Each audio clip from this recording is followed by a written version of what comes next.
pick that they didn't want the Adagio for, but it does open up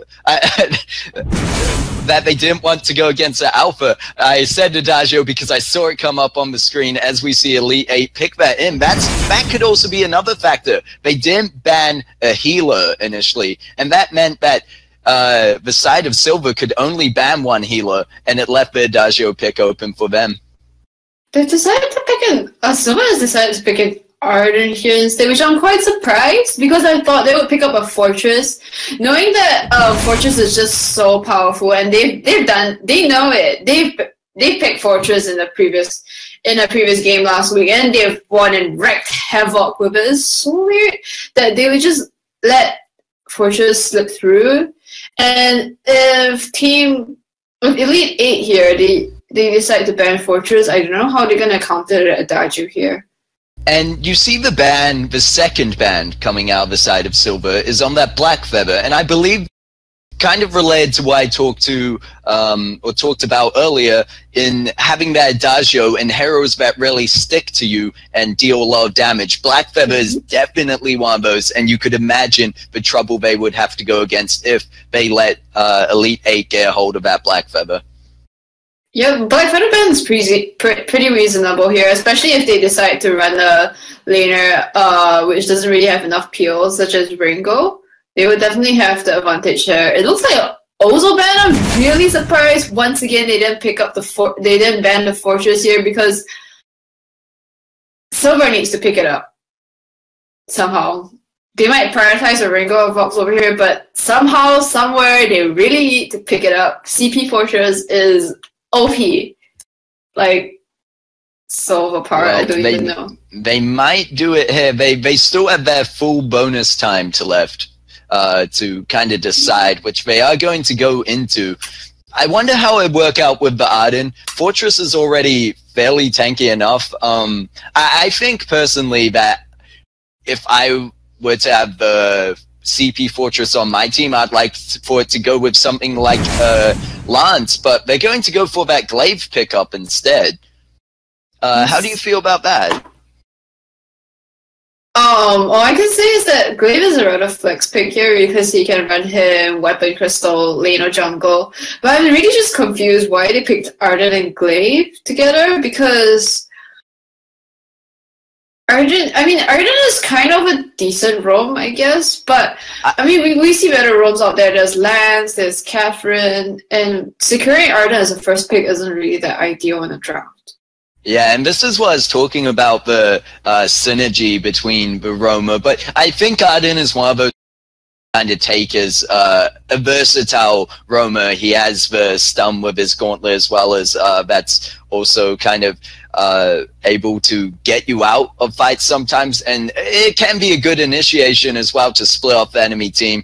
And he's got the Vanguard there, and that, so I see him as versatile, but definitely something like with a Glaive, a Lance would be a good pickup. And we're seeing this Koshka pick. Koshka Ringo will be the perfect.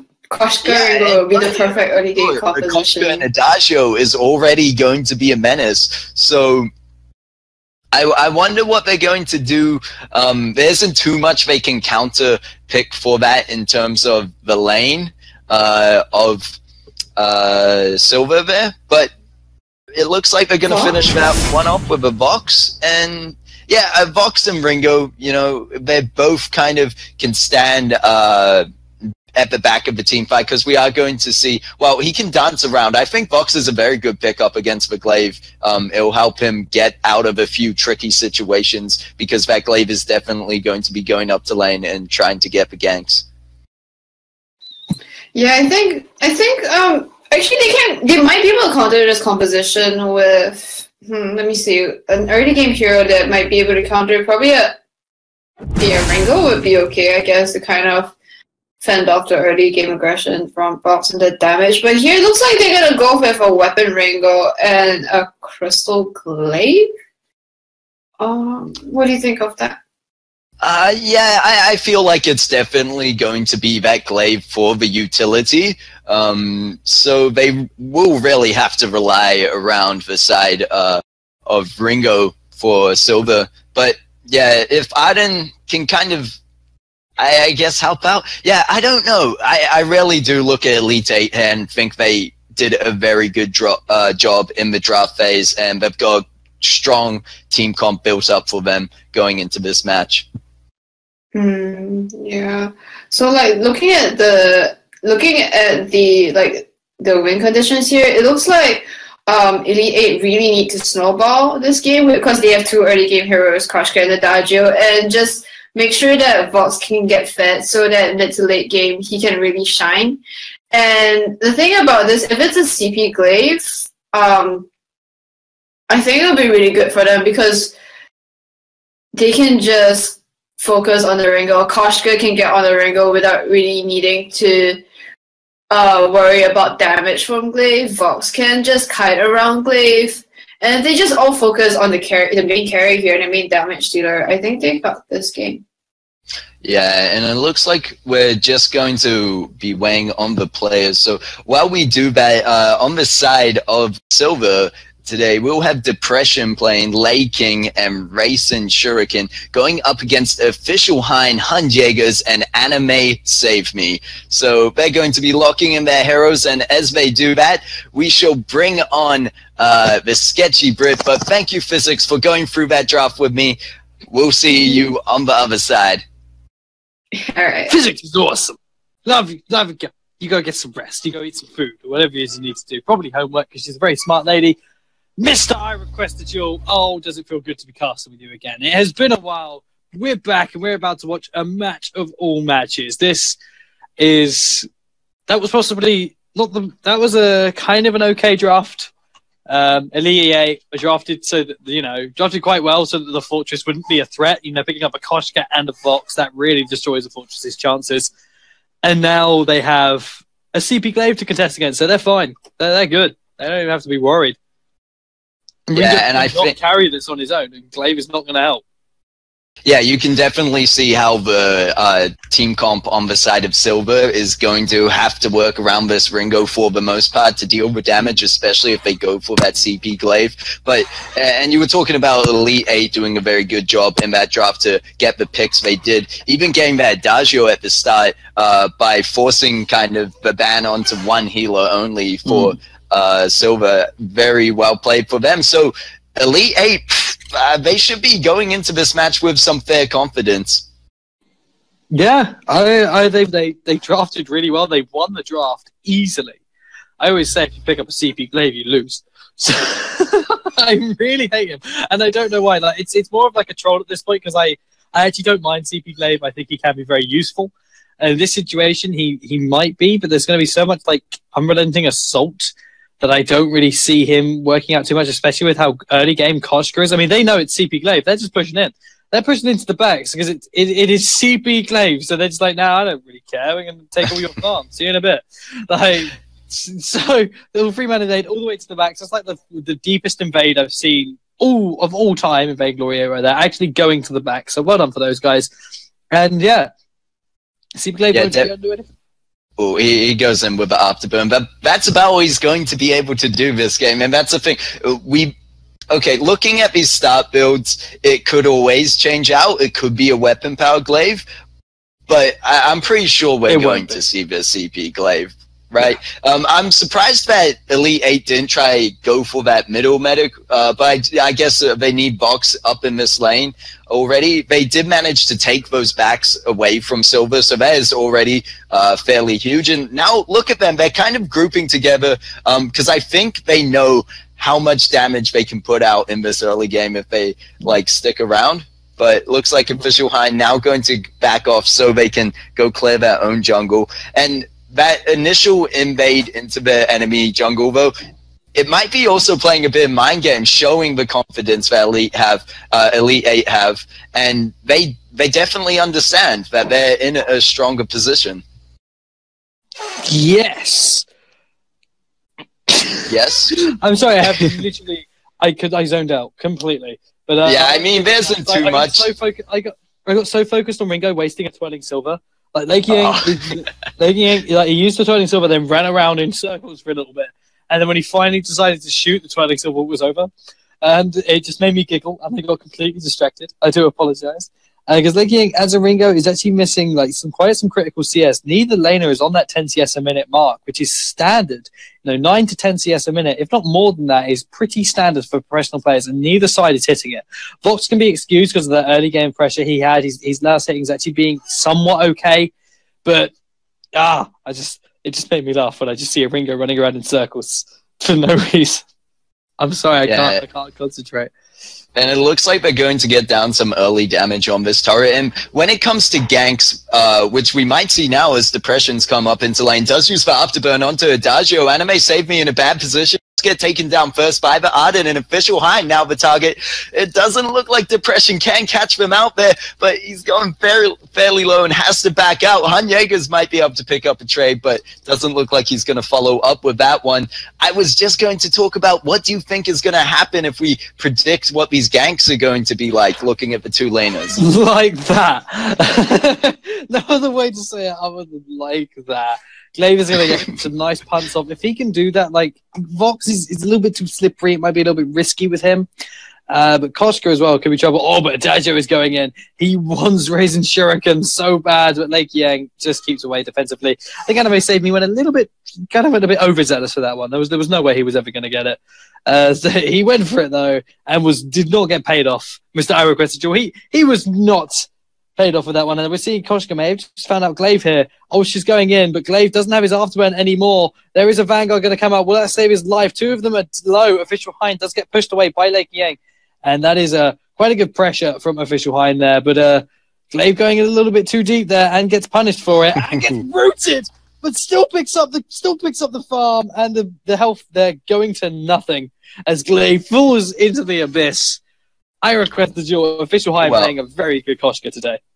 Yeah, it was a good try by Depression there to try get that medic, but he did end up getting rooted. I think if they didn't get rooted, they might have been able to be a bit more successful there. They did have the Crystal Sentry, who was, Crystal Sentry, MVP of every game, does the most damage. It's just fact, but I think if the side of ELITE8 want to have a successful gank here, it's going to rely partially on chance, and then also, and when I say chance, I mean the fact of whether this Arden will ever roam down to shops and they happen to catch Ringo out. Because definitely, I imagine if they can all dive onto this Ringo, they'll be successful. But that's where they need to focus. Whereas on the side of Silver, they just really need the Glaive to go in and punt Han Jaegers back towards the team where it gets slowed down by the Achilles shot. But this Arden isn't actually such a bad pick when you're going against someone or the general team comp of ELITE8 that kind of dive in onto a single target, because it's definitely going to help Ringo get out of a few sticky situations. Yeah, Depression there. I kind of want to talk on your point, but I also want to talk about what's happening. They did manage to push them away from the turret there. No, nice pressure coming out from ELITE8. Official High actually taunting out Depression, who is a CP Glaive, so he's not going to be scared of him at all. The big issue that I'm actually starting to think of is that in Yummy Catnip Frenzy, there's a very high chance he's going to get pushed out. But just very quickly, before he can go any further, I want to bring our attention, I requested you all, to the awesome sponsor that is Mob Crush and Denier Gaming. I want to thank those guys. And if you could see their little pictures, go and check out their websites. Denier Gaming, great place. It's definitely worth a check. And Mob Crush, Mob Crush is awesome. You're watching it right now. So great. Thank you to those two for sponsoring the Vainglory 8 within SEA. And now back to myself, and I request Jewel to cast this game as this turret is getting completely pressured, and that will fall, and Lake Yang just gets out of there. Yeah, we got the frenzy lands though as the Afterburn comes in to try and save his life, but there's a really good wait for it. The first judgment's going to come in. Lake Yang will fall here. Official Hind has to take the fountain, and we see Vox here trying to put some nice pressure on, and there is a pause coming out. It looked like Depression was a little bit problematic, but no, there we go. Oh, I can pause. I didn't even know that. That wasn't me. That wasn't me. Looks like we're having some technical issues, and Depression is back. So, GG. Mr. I requested you. You there? You there, buddy? Yeah, you're not just trolling us there? No, I love how just as you said, oh, I can pause. It was. It came up on pause for a second time. But yeah, just a few technical issues there. We're sorry. Hopefully this time we don't have a game crash, at least. We've got to pray for that one. But yeah, you were talking about the farm earlier for the Vox and Ringo, and definitely Vox was doing a better job. He was excused for the early game, at least, when he is away in the enemy jungle, but we can see now that Vox has definitely taken ahead with ADCS over to 67 on Ringo. Mm-hmm. Did you just say ADC? 86? Did 80? Oh, 86. I thought you said 80. I thought you were doing a League of Legends like reference. I was like, I got it. I was proud of you for a second. You're like reaching into other games, being awesome, but it doesn't matter. You just said 86 because you have such a phenomenal accent. I missed it, you see. But Goldmine is being taken right now. There you go. Vox picks that one up, and oh, look at this. The Fisherman taking some damage, but he dives onto Oppression, who does do the really nice aftermath back, and the Fisherman in a really bad spot right now. As fountains are used, Fisherman will go down. So now we see Hunyegers onto Lake Yang. Lake Yang doesn't have, just managed to get his 20 silver up, but it was too little, too late. Raising Shuriken's not going to get away from this, so he's going to try and do damage, and he will fall, and that is Vox picking up the triple kill ace. That was absolutely beautiful. Absolutely beautiful, I request a duel. That couldn't have gone any better for him. Yeah, and look at Vox right now, especially after they pick up his turret. Vox is already sitting on 2,300 gold and is very much on the way to his breaking point, which we can see. Meanwhile, the Ringo, he did decide to go for those tier 2 boots instead. I think he was a bit worried about getting ganked on. Now we see Ringo moving on to Anime Save Me, who is going to use their boots to try get out, but Depression is there with Afterburn. It looks like Anime Save Me might have to die because Crystal Sentry is there as well. Oh, they might find their team, but it's not quite official. I'm gonna come in for the cleanup, jumps onto Lei Kang. Depression needs to get out there. Raisin Shuriken is there for the save, and I think what you were owing for was definitely that very clutch play by Adagio to use the Verse of Judgment. I thought he made it. I genuinely thought he was close. Survive. But no, really good afterburn from Glaive to make sure he doesn't get out of there. But here you go, we are on a pause. Each team can take 2 minutes of pause time per game per team, so you can reach a total of 4 minutes of pause time. And if you are still out of the way, if you're still having connection issues or AFK issues, you unfortunately cannot have any more time than 2 minutes. I request the duel. This game is going heavily in favor in Elite 8, just like I thought it would. And it's just this, people just apparently need to play CP Glaive. Like when in that stage, we clearly pointed out that Fortress would be so much better, and they could have picked it up. They could have drafted for it, but they drafted for CP Glaive. And why? It gives them no benefit in this game. Yeah, it is really. There are times it works out, correct? But it's definitely against what I see happening a lot. When it's two teams trying to do a similar strategy, of course, attack the carry, which is generally it. Like, they're focused around their carries. And when this other team, if we look at the side of ELITE8, who have a very good lineup for them with this Koshka and Vox, like, they're both. And the Adagio. The Adagio is what makes this work so well, because we saw so many times where Koshka just jumps in, but the Adagio is what keeps her alive long enough to do enough damage in those fights. Versus the side of Silver, who kind of have to rely most of their damage on that Ringo. It's just not going to work out because it's conflicting. But we covered this in the draft, and it's definitely being represented so far. I'm not such a fan of the CP Glaive pick either, but would you think it would be a different situation if, per se, we saw Weapon Power Glaive and a CP Ringo? Would you think that would be a better idea for this team comp they have? I don't think they should have picked Glaive at all. Like, not even, he just wasn't the right pick here. He was a pick because they picked him because they didn't know what else to pick when they still had Fortress. He shouldn't. If he would have gone Weapon Power, this might be going better for him.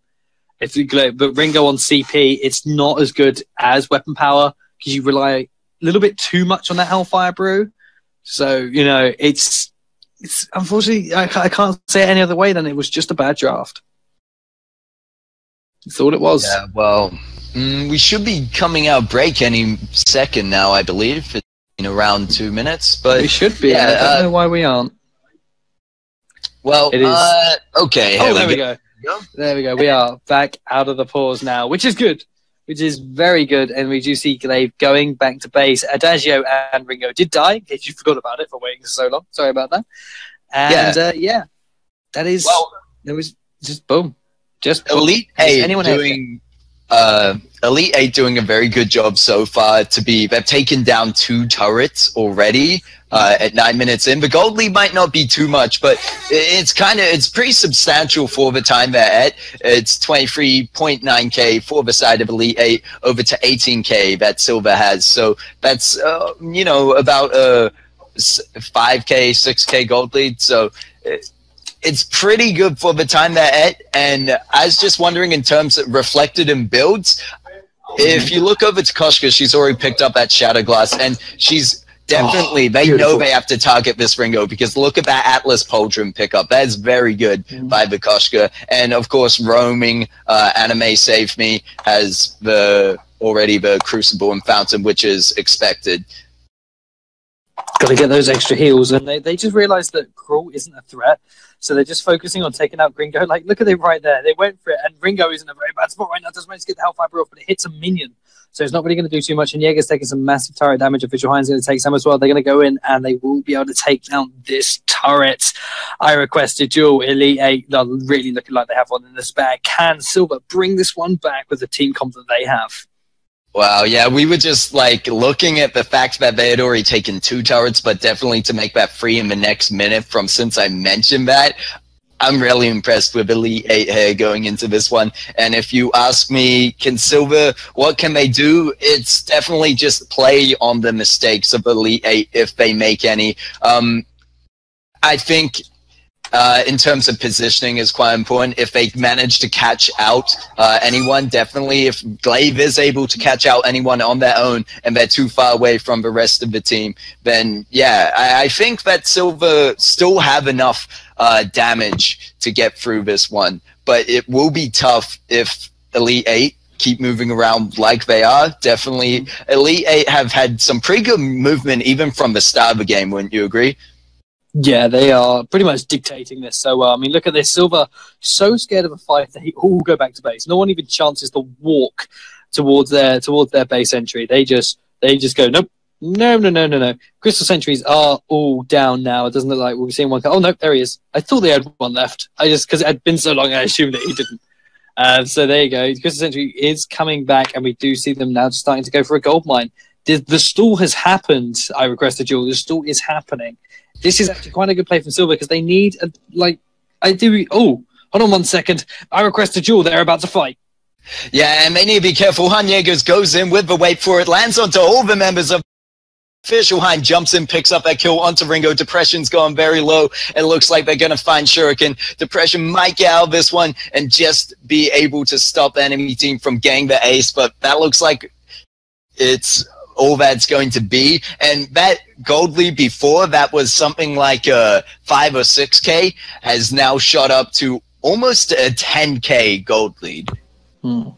Yeah, seeing a 23.6k for the red team and 32.5k now, 7k, 9k for the blue team. They are about to hit that 10k. And I always say, what do I say, Alex, about 10k gold leads? What do I say about it? It's basically GG at that point. The point of no return is what I call a 10k gold lead. And I don't think I've been proved wrong yet.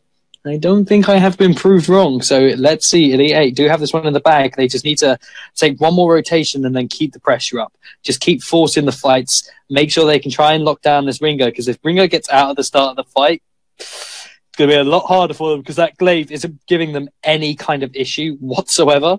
So they just have to really take out this Ringo and go from there.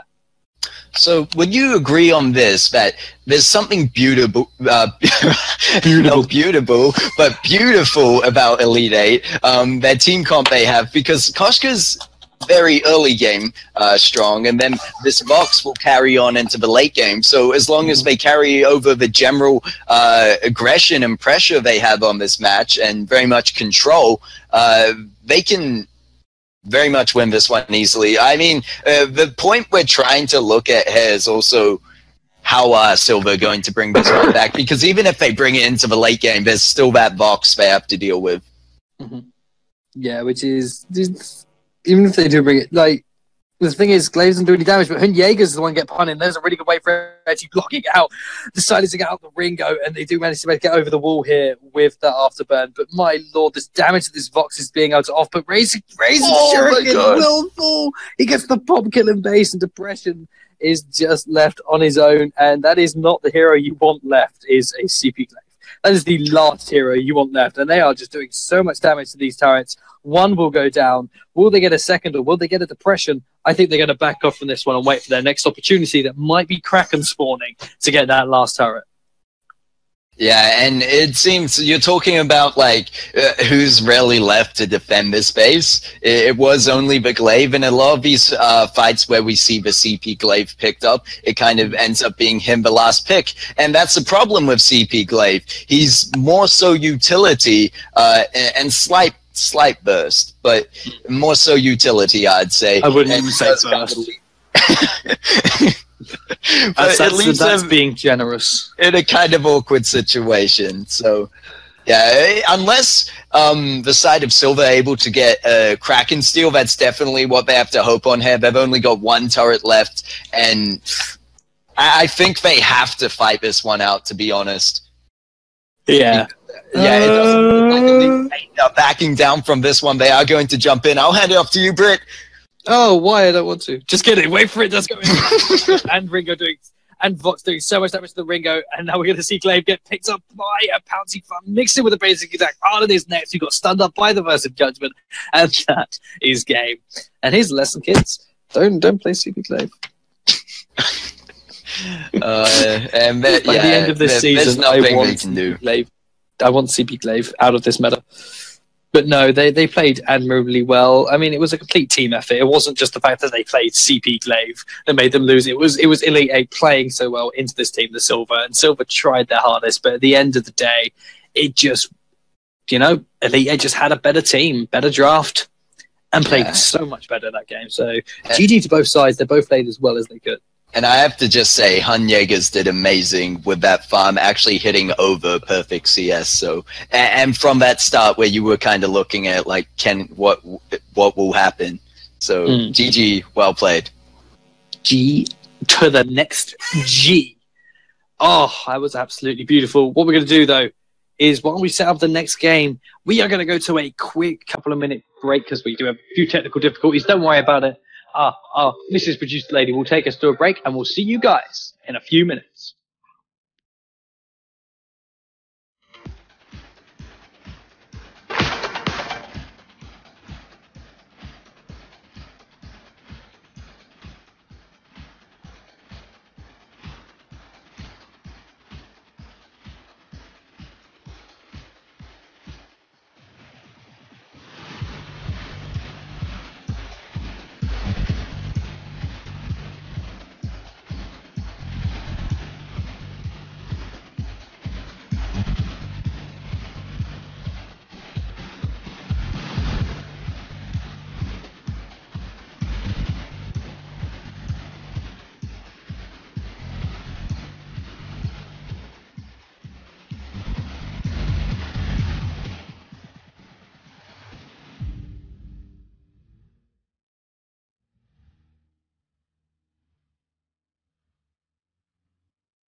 And welcome back to the Vainglory EA, and we're going into the second match between ELITE8 and Silver. ELITE8 taking that first point. And with me now, I have my co-caster, Lakshura, to help me out with this draft. How you doing, man? I've been great. I've been lurking, really, like, to you guys cast and all, having quite a lot of fun, really.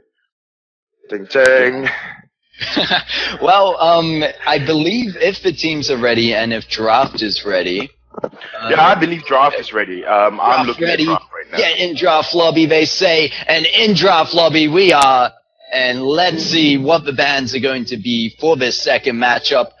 I wouldn't be surprised if we see a Koshka ban, at least not whether it's first ban, but maybe it could come in second ban or something. Otherwise, I suspect healer bans. Yeah, definitely. It's either like the Koshka bans or the healer bans. Koshka put in so much pressure in the last game. Official Hein on Koshka was just wrecking the other team, was wrecking Team Silver and not allowing them room to breathe. And picking up Koshka in the previous game with a Vox in lane actually helps Vox scale into the late game so much better. And Vox was just doing the cleanup later on in the game. And I think if Silver do not ban out this Koshka, at least pick the Koshka out and away from them. Yeah, I'd agree with you there. We did see that Taka ban, and then followed up with that is a Black Feather ban, which that's actually a ban coming out from the side of ELITE8 this time. And yeah, last time we did see a Black Feather ban, but it was later on. So both healers are still open here. Do you think we might see a Lyra pickup? Because I believe Lyra has been banned every match so far.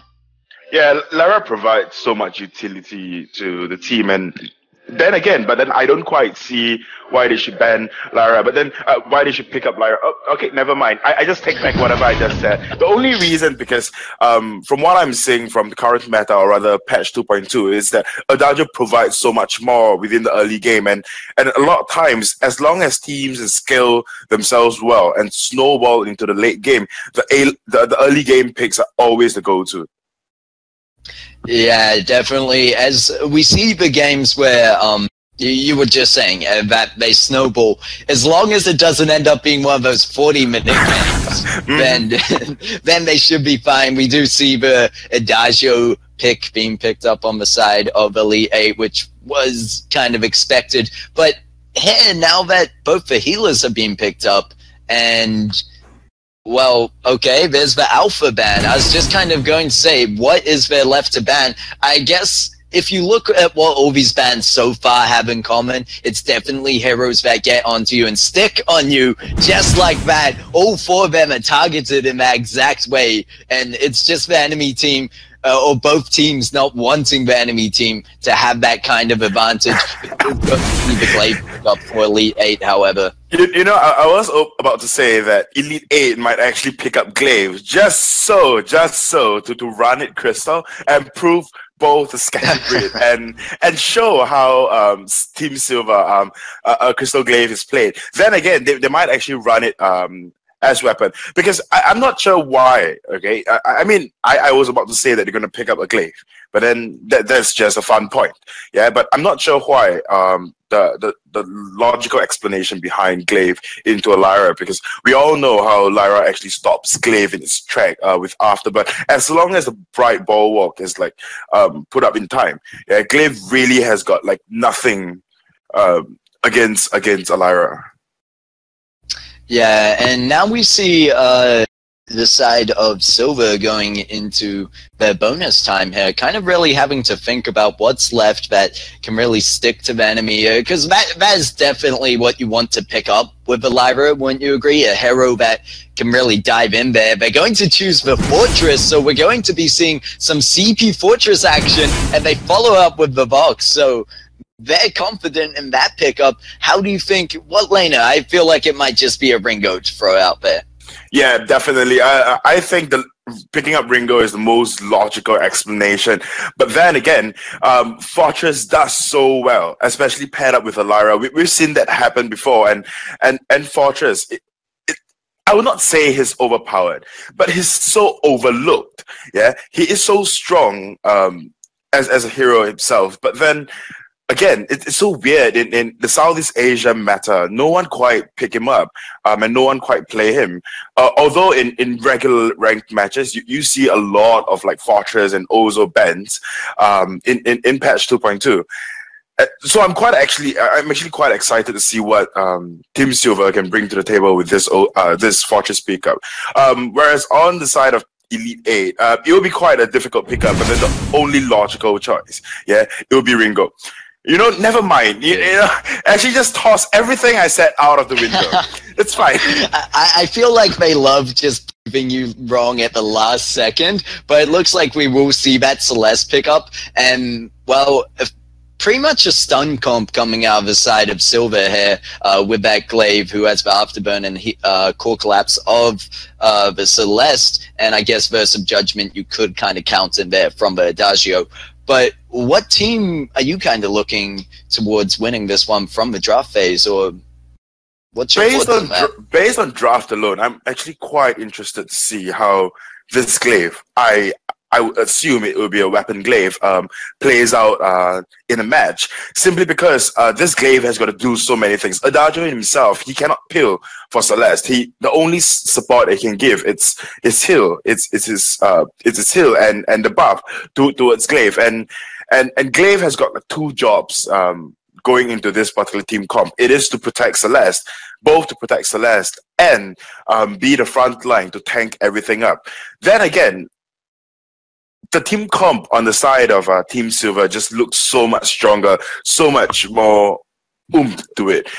From late game, from early game all the way to late game, and how Lyra can stop and provide so much utility and chase when the team already has got so much chase. Okay, I am though. Can you guys not see me? Okay, wrong app. I am so sorry. I got on the wrong app.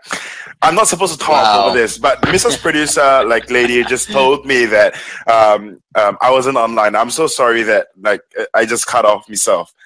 Yeah, but amateur lecturer. No, I love you. I love you, and I love to be casting with you for. And the next match after this, don't you leave me to solo cast, but we still have a few matches ahead of us by the looks of it, or at least we have this second match going between ELITE8 versus Silver. They're just locking in their picks now, so we should be onto the fold any second. We don't see any indication of what... Oh, okay. That was about to be the dumbest thing I had said. We haven't seen any indication whether it's going to be a CP or a weapon power glaive, but of course they have the Celeste. So yeah, but then again, they can run like dual CP, because dual CP glaive is really just utility pick. Yeah, there is really nothing good to him, but the constant ability to be able to punt things out of Celeste's way. But that's about it. Yeah, and you're right about the oomph in a kind of team. Just look at the skins. No, just to look at the side of Silver. Definitely, I'm liking Silver's lineup here, but we'll have to see what they can do with it, how they're going to use it. I would say Lyra is the stronger healer, but do you have an argument to that with Adagio pickup? Because we've seen a lot of Adagio today. No, I would not deny the fact that Lyra is a stronger healer. The amount of utility she brings to the table is just immense. Bright Bulwark stops so much abilities from actually happening, and the speed boost. Yeah, but on the other hand, Adagio has got an early game. The early game advantage that Adagio brings to the table is something else that cannot be compared to Lyra. Yeah, Lyra's range has been nerfed like patches after patch, but then Adagio still holds a strong 6.8 range, and if this Adagio plays well, this Adagio could probably bully this Fox out of lane if the Lyra doesn't come up so early. But anyways, as I was saying, Adagio's utility is different, right? The strongest zoning ability he has, it's his ulti, and that is only when he gets to level 6. But then when he's 1, and in the early game at least, it's his passive. What's his passive again? I'm so sorry, I cannot do this. What's his passive again? Who's passive? Adagio? Adagios, yeah. No, Gift of Fire, is it? Gift of Fire. Yeah, it's the Gift of Fire that burns. Arcane Renewal. Arcane Renewal, yeah. It burns. It burns, and that keeps enemies out of way. But then it scales off. It just runs down later into the game. Yeah, that Arcane Renewal definitely going to help out with regenerating some of that energy from the damage. But yeah, I see that it could work out here, especially if you've got now a weapon power glaive diving in, and as opposed to a CP glaive when you've got the Adagio buffing him up. That's definitely going to help them secure kills, but it will be tough against the Lyra, who has the Bright Bulwark to kind of shut glaive off in a way, if timed correctly. However, we do see the side of Silver here. They've kind of shown dominance in this lane, in this early game so far for the lane. I'd say definitely Celeste kind of got bullied out a bit there, but meanwhile it looks like Official Hein and Anime Save Me going to pick up that mid, so that will work out for them. But Official Hein has been spotted out, and there's the Bright Bulwark. They don't want any part of that glaive jumping in on them, and they're just going to back for now. So yeah, this early game, it's more about predictions on what we think can happen, because these teams are actually fairly even, I'd say. You've got two, at least on the side of ELITE8, there's a very good backline with the damage from Celeste. As we see, they're almost taking down this first turret, but Depressions is going to move up here to lane. They are going to get the turret. It might trade out for Depression's life. However, they do manage to stun up the Lyra, and Anime Save Me, no, couldn't get out of there. So it's going to be 2 deaths for a turret. Do you think that's a trade worth doing? Well, if you think about it, the bounty that comes from a turret is so much higher. It's 300 gold per player, per hero, and a kill, a first blood, is 300 gold, and the second one, it isn't worth much at all. So yeah, definitely, like in a later game, yeah, 2 kills for a turret may not be worth it, because the turnaround would be so fast, yeah. But in early game, I'm pretty sure gold bounty alone, it's definitely worth it. And they have to take a certain advantage here right now because of how Fortress is so good later in the game. Once Fortress gets all his items, and especially when after getting a little crystal and his Storm Crown, the bleeding from Fortress and the amount of damage the Fortress can output in the later game is just so much. Yeah, I definitely have to agree with you there. So, like, we see the first kills going over to the side of Silver. But first objective wise, actually going over to ELITE8. But I think that's in terms of the way ELITE8 plays. We saw in the last match, they definitely like to move around as a team, and they're very good at doing it. And it's kind of in a controlling way, and there's so much synergy going on between these guys. There's going to be the Bright Bulwark used, but maybe they would want to save on that, because Official Hein is lurking around, looking for Afterburn. Is going to go into that tower. I think he might Afterburn out there. Yeah, it looks like that will be the case. A lot of damage going down onto Official Hein, actually, showing that they have to back off now. However, yeah, it's my point of ELITE8 moving as a team, and there's a lot of synergy in that and control about the game. Well, yeah, definitely. I would not deny that at all. We haven't quite seen this actually happening, especially this early in the game, when an entire team actually move around in the trio. I'm not sure what to like think of this, because they moving around as a team in a team, yeah. If they do not get an objective, yeah, and they're just lurking around, and if the other team can actually, or rather if Team Silver in this instance can actually like detect that, know that, and exploit that, then they would just allow Lyra to stay in lane, hold the lane, and then the two carries just go farm up for a late game. Oh, Fox got so low there, but then again, that's just a pun, and looking at the scoreboard, I'm quite amazed actually. Glaive actually built up a Sorrow Blade way before Vox. Because generally Vox, from the Vox that we've seen so far, they've been going the Serpent's Mask build. Yeah, might work, might not work, but then it worked out for Team Artisan that match. And yeah, but then the damage output from Glaive at this point of time.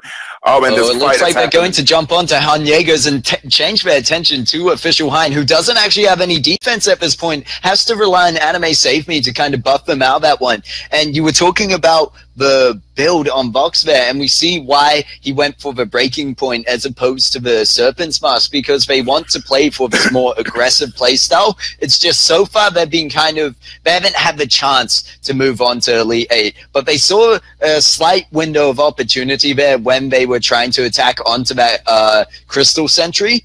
So I do believe that Silver want to play that kind of aggressive playstyle, especially when you have the Fortress who can dive in with his attack of the pack, giving him some more fortified health, and then you've got the Lyra there to keep him sustained, and then Vox will kind of just dance around the outside. However, in counter to that, Elite 8 are also looking to engage here, and that's why I think this Glaive, and what worked out with at least CP Glaive before, was CP Glaive was built a bit tankier. This weapon power Glaive is more for damage, but might work out here as he gets the afterburn onto Bereshin, and they get the kill. Anime Save Me going to use Versa Judgment, does get out the turret's aggro, and they're going to take this second turret, 7 minutes 30 in. It's at the moment 2 kills to 1, but I think Elite 8 are showing dominance over this game once again. Well, yeah, definitely. Like what I said, as long as you're able to use Adagio to its fullest potential, and that I mean in the early game, yeah, because Adagio scales off so badly into the late game. The verse especially Rome Adagio, even Crystal Adagio, yeah. Verse of Judgment stops doing a lot of damage later on. It's just gonna people only use it and cast it for its zoning properties. But at this point of time, that was a fast kill. Hello? Okay, never mind. Oh, sorry. I was on Yeah, I figured. Wow, And then Pro plays by the caster right there. And I was wondering to myself, like, how do I do play-by-play? Let me just think. Because Billy did this once, yeah? And what I did was just went like, oh, the thing just happened, and that thing that killed that thing, and I think I was there. This was Last Tesseract. Yes. And Yes. I was there. I remember that happening. But to be fair, I believe you might be slightly sick. Let's just go with that. Yeah, okay. But I don't know about that use of attack on pack there. Lyra was near the gold mine already, able to see that they were taking it, and you know, they haven't. Those 2 early kills that Silver picked up were not really too impactful now that we talk about, because they did manage to get the first turret out of it, and now now Elite 8 are seeing it 3 kills as well as 23.3k gold, or make that 23.6 now as they move up. But the Official Hein going to jump in onto that backline, try catch out Vox. He isn't going to find it, but he will find the Lyra. Official Hein just doing so much damage here, and we see the difference. Oh my god, massive damage coming out from Solar Storm. I don't think they'll be able to catch him. It looks like Lay King is so close. There is the burn on him, and Glaive manages to pick up the kill. Depressions is going to find the safety of his base there. So I was proven wrong. I didn't think Official Hein would be able to pick up onto that one. And you just see how this weapon power Glaive is proving so much more useful, being able to jump in and do damage rather than just jump in and kind of tank up damage. Well, yeah, definitely. Like, there's a difference. There's a very, very thin line between wanting a lot of sustain and wanting damage. Yeah, like we've seen it happen a lot of times. Players that prioritize on damage do not build defense, and in the end, it quite pays out for them. We might see it here, but the problem with it's not the problem with Official Hein. The thing here with Official Hein is that not only does he prioritize on early damage, the early Sorrow Blade on the 3rd minute or the 4th minute, yeah, he as well work himself or place himself as Rome or the body bag that's in front. He puts himself in between like 3 enemies, and then he tanks up for Celeste. So this is what he does. The problem is that because he has damage, he out damages the enemy. So then he can do that, and he doesn't quite like sponge up the damage. What he does is he deals more damage than the enemy, thus killing them enemies, and then Celeste can just clean up afterwards. Yeah, definitely. Like at this point, and you look over at Glaive's build, he only has that Soul Blade Man on his way to breaking point, but definitely already that's enough damage. And he has the Atlas Potion, which if he's going to be jumping onto that Vox, most likely is his initial target. But we even saw Lyra kind of just being caught out of position in that last fight, and it really just didn't end up well for them. So Elite 8, they've played their team comp well. Like, we looked at the draft phase, and it was like Silver had a good team comp ahead of them, but it's just this positioning and kind of control of the map they weren't kind of able to get a hold of, and it's very much starting to just snowball in favor of Elite 8 as they take their, I imagine, second, third gold mine there, pushing that gold lead up to 8K. They have 30.6K at the moment, over to 22.2K on the blue side. Yeah, looking at a KDA of each player, you realize something really off, right? Usually the laner would be the main carry, doing like having the higher skills and whatnot. But we see here, Celeste has got the highest assist. Celeste really... Okay, never mind. That's not a team fight. Celeste really, what she provides in this team comp really is her stun, yeah, and her zoning properties like that of Adagio. If you think about this, right, Celeste is supposed to do more damage and picking up most of the kills, but instead it is Glaive. Glaive is sitting on 5-1 and 0, and Celeste is 0-0 and 4. Similar KDA to that of Adagio, really. Anime Save Me on Adagio, sitting on 0-1 and 5. So if you look at the KDA, you kind of realize that Celeste is just doing what Celeste should do and just zone, do trickle damage so that Glaive can like pick up all the kills afterwards. And because of the damage output from the team, from the side of Elite 8, really I don't see how Silver can quite come back from this. And looking at the goal difference as well, it's 9K now, it's close to 10K. What do you think Silver should do or could do to actually turn this back, if they can even? Yeah. It's hard to say what they can do to turn this back, and it comes down to what I've been saying for most of the teams that seem to be on the losing side. Definitely they have to kind of make plays off the enemy's mistakes, but Depression going to try use the attack of the pack, and they're going to jump onto Hanjager's. There's the right target you want to jump onto, but Hanjager's taking barely any damage. There's going to be Perverse of Judgment. It simply scares off Silver.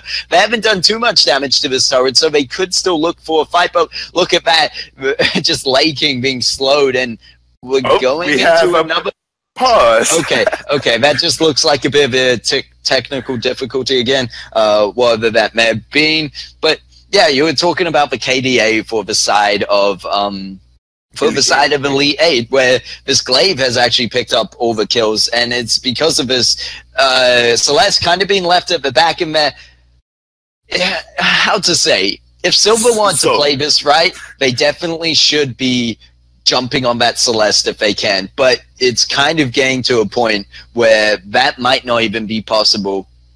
Yeah, I don't think it is quite possible now. Like, if you look at just the level difference, yeah, it is a constant 2-level difference from each other, and I don't see how it is quite possible for...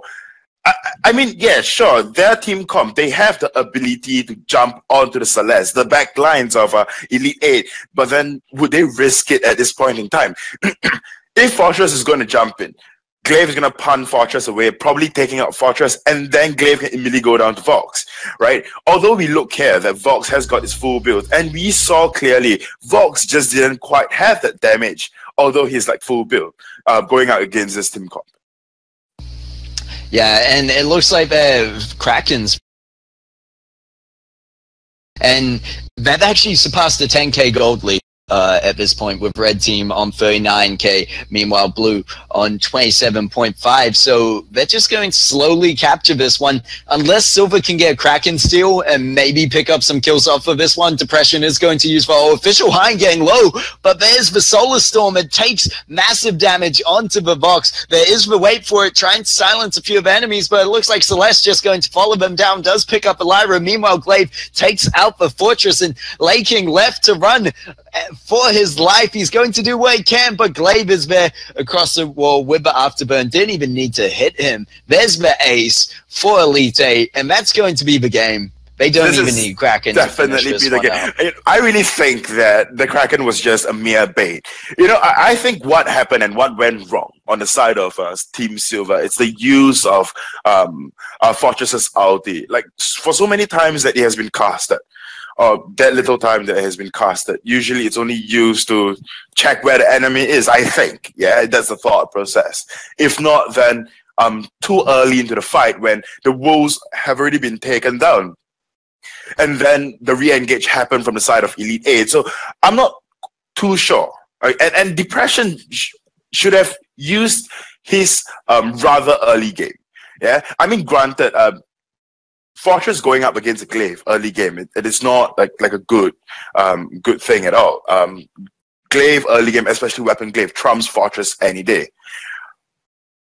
You know, I'm not too sure. The problem about that Lyra and Vox on the same team, it would have been better off for them. This wouldn't have been the situation, but if Lyra was, say, with the Celeste, because the Celeste is a hero that stands still, and it's a casting hero. Meanwhile, you see Vox, who kind of is forced to move out of that healing space because Glaive is so aggressive and jumping in there. But yeah, there wasn't too much Silver could. Well, there was stuff they